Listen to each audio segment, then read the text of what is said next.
about you, but I find this news about William and Catherine particularly heartwarming. As ever, let me explain. Morning, nice to see you. Thank you so much for joining me today, chums. Welcome with an all brand new subscribers. We'll have a lovely wave. We are in the centre of London, so naturally I have somebody with me who's looking out for me.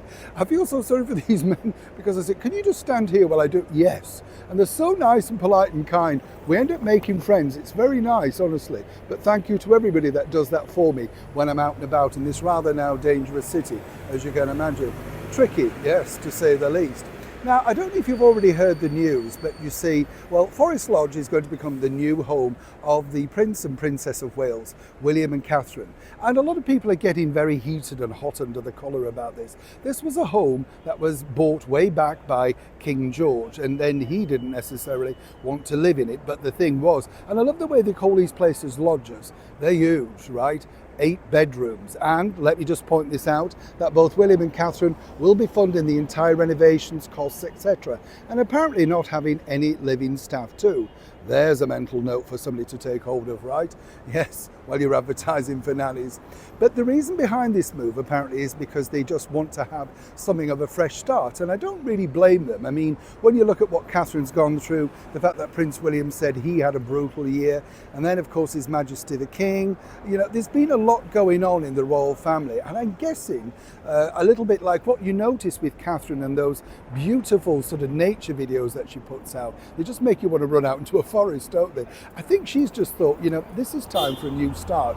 Of course, you've got, you know, George gearing up now to go to the big school, all of that sort of thing. Life's evolving, life's moving very quickly. The downside to that is, let me tell you, that a lot of people are very annoyed, and there's always, you know, the pros and the cons. You see, as you know, there's an ongoing refurbishment of Buckingham Palace, right? 775 rooms, which could be ready within the next few years, and it's costing a fortune, mostly funded by the British taxpayer.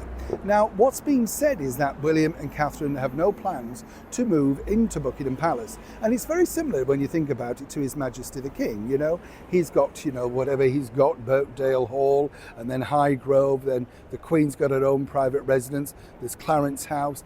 This doesn't sit well, particularly when you think about Prince William heading up the homeless charity. As I said, this is all private money, independent. It's how it looks on the bigger picture. Now, you see, what's going to be interesting is, and this is the thing where I do think the royal courtiers need to get into the 21st century and really tell people what their plans are moving forward.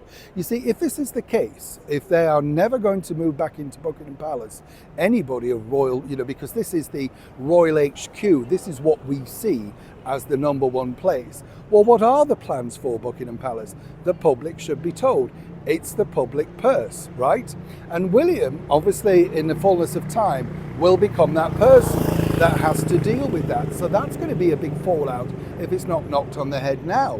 I don't know what you think, but I think that basically some of the royals at least should live in there, even if it's for show, simply because people expect you to find the royal family in there. On a brighter note though, this was absolutely divine, I thought, because Catherine invited members of the young kids from the Royal Ballet School to appear, and it's just wonderful, isn't it? This particular footage says everything you need to know that things will be good in the world. Now let me tell you an interesting thing. This video has only been out a matter of a couple of days, right? And now lots of people are looking to see whether they can enroll their child in the summer school, the winter school. It's a good thing what she's doing. She's presenting Britain on a wonderful stage. And we know that both she and Princess Charlotte are huge ballet fans. Apparently this is how she keeps fit. And well, I think it's working right.